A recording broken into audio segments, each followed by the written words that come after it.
Halo teman-teman, selamat datang di channel kami. Saya Talisa Fasya akan menjelaskan tentang bagaimana sih konten digital itu menjadi ruang bercerita di era digital.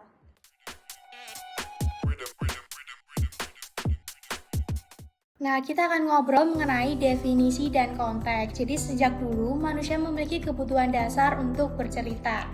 Kisah-kisah dulu hidup lewat buku, panggung, dan media cetak, kini berpindah ke layar ponsel dan media sosial. Nah, di era digital, setiap orang bisa menjadi pencerita hanya dengan kamera dan juga koneksi internet.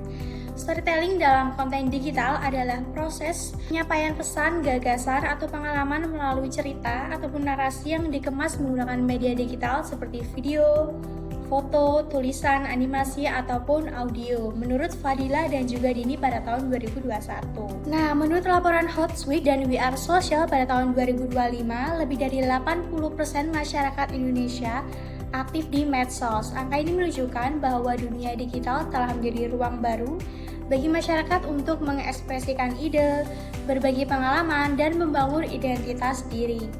Medsos bukan lagi sekedar tempat berbagi informasi, tetapi juga menjadi ruang kreatif, tempat berbagai cerita lahir setiap hari.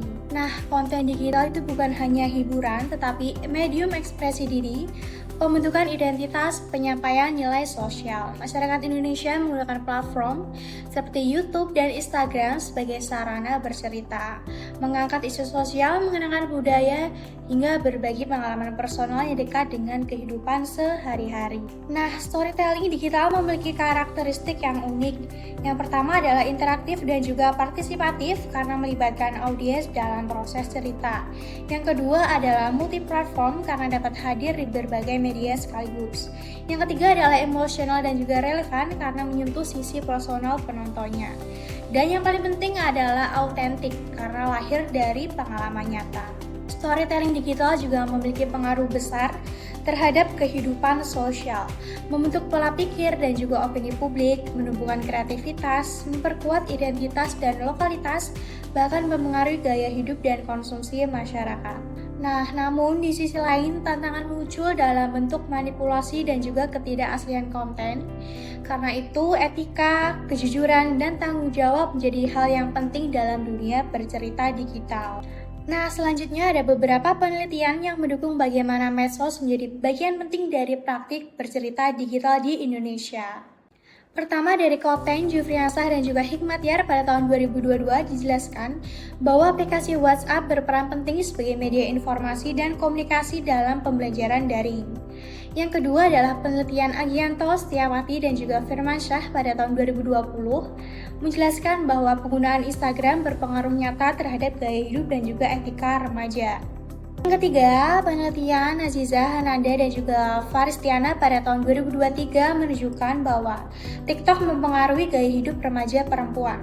Mulai dari cara berpakaian, berbicara, hingga pola interaksi di medsos. TikTok bukan hanya sekedar hiburan, tetapi menjadi ruang representasi identitas sosial di kalangan muda.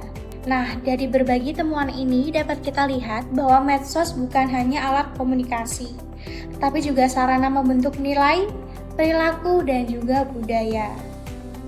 Nah teman-teman, lalu bagaimana sih cara menjadi storyteller digital yang autentik?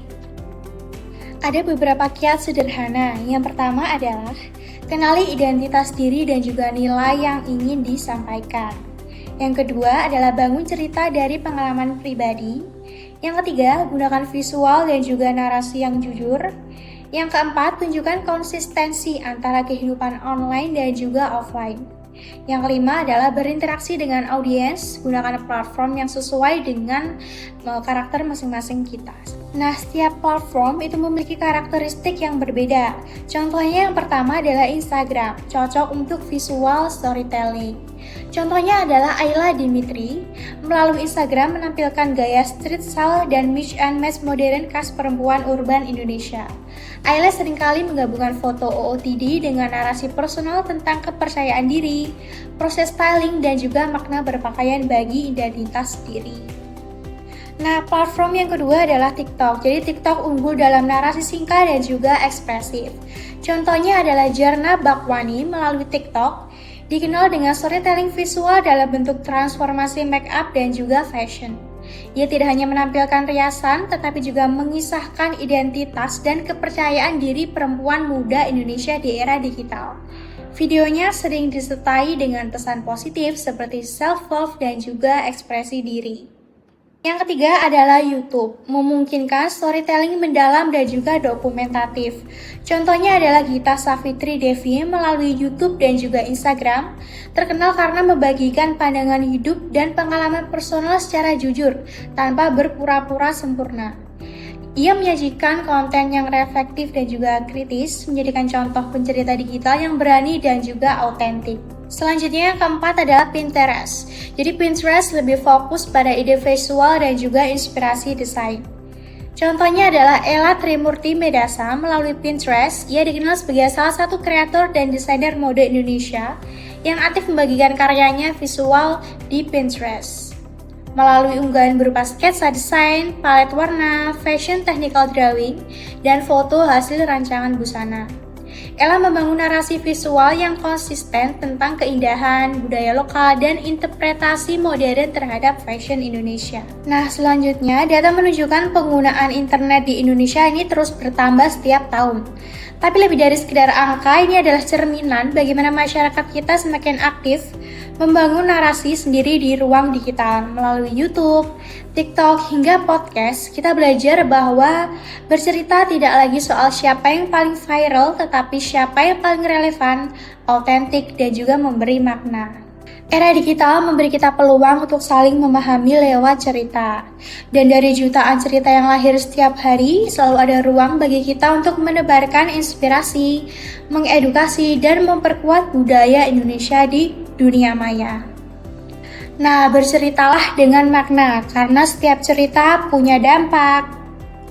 Jangan lupa like, komen, dan subscribe di channel kita. Saya Talisa Fasya, pamit undur diri. Sampai jumpa.